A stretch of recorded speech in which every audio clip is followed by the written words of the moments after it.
Jamie, obviously, just a couple of, you might, just going to say 30 seconds about Ricky Hatton. No, there's no 30 Chris, 1 second. You know the drill. Chris. You know the drill. I'm not going to say You are some anything you say. Okay, then don't listen to any... I'm a bad guy. No. I'm in this. All I was going to do was say a few words about Ricky Hatton. Okay. Words. Okay, I won't say anything about... Move on with the press conference. You're a... You talk from you. You get what's coming to you. It doesn't matter. You can do that. We know the drill. Let's move on. Okay. So that is the uproar today between Eddie Hearn and Chris Eubank Jr., okay? Where Eddie was talking and Chris Eubank, of course, like always, cut him off because he doesn't want to hear Eddie talk. And I've read the comments on the video that was posted, and a lot of people thought that it was classless from Chris Eubank Jr. And then a lot of people thought that Eddie Hearn was only trying to make his words count using Ricky Hatton's name that, of course, recently passed away. God bless the dead. My counterpunch on that is only Eddie knows what he was intending to do.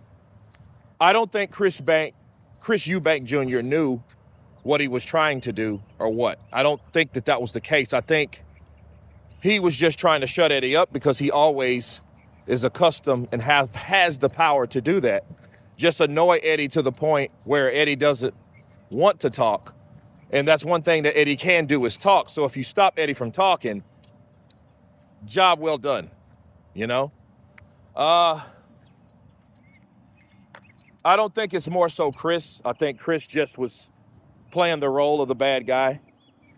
You know, selling a fight. I can say who made the most impact was Chris Eubank Jr. Why? Because Chris Eubank Jr. was able to get up under Eddie Hearn's skin to the point that he was mad. He called him a straight asshole a couple times. And when have you ever seen Eddie Hearn get that mad to be called or to call someone an asshole? Never. So if that was Chris Eubank's intention, to shut him up, to piss him off, job well done. Because remember, the fight starts when the contracts are signed, not when you get in the ring. This is the outside verbal warfare versus the inside, and you know that's going to be led anyway at Hotspur Stadium, you know, and that's going to be what it's going to be. But these things are done before the fight, and Chris Eubank Jr. knows that, hey, this is what I have to do, and this is what I'm going to do. I'm going to piss Eddie Hearn off, you know? And if I can stop him from talking, job well done, because that is a weapon, a verbal weapon of Conor Benn, Eddie Hearn, because Eddie Hearn does know how to talk, you know? But if it was intentional, which we can't prove, okay, because Eddie mentioned Ricky Hatton as soon as Chris Eubank Jr. started to talk. Now, I will say this in defense of Eddie Hearn. The moment you hear Ricky Hatton, he should have shut the fuck up, honestly, because that means that you heard I was going to say something about Ricky. Chris, I was going to say something about Ricky Hatton. Somebody that's done a lot more than you. Somebody that's a legend. You're not a legend as of yet. You know what I mean? You're still in the game, you know? And Ricky Hatton's not. He died very young at age 46. That's young as hell for a boxer, right? For really anyone, to be fair. And if he was organically trying to talk and speak his piece about Ricky Hatton, and Chris Eubank Jr. heard that cognitively and didn't give a shit, that meant his arrogance trumped the respect that you have for legends.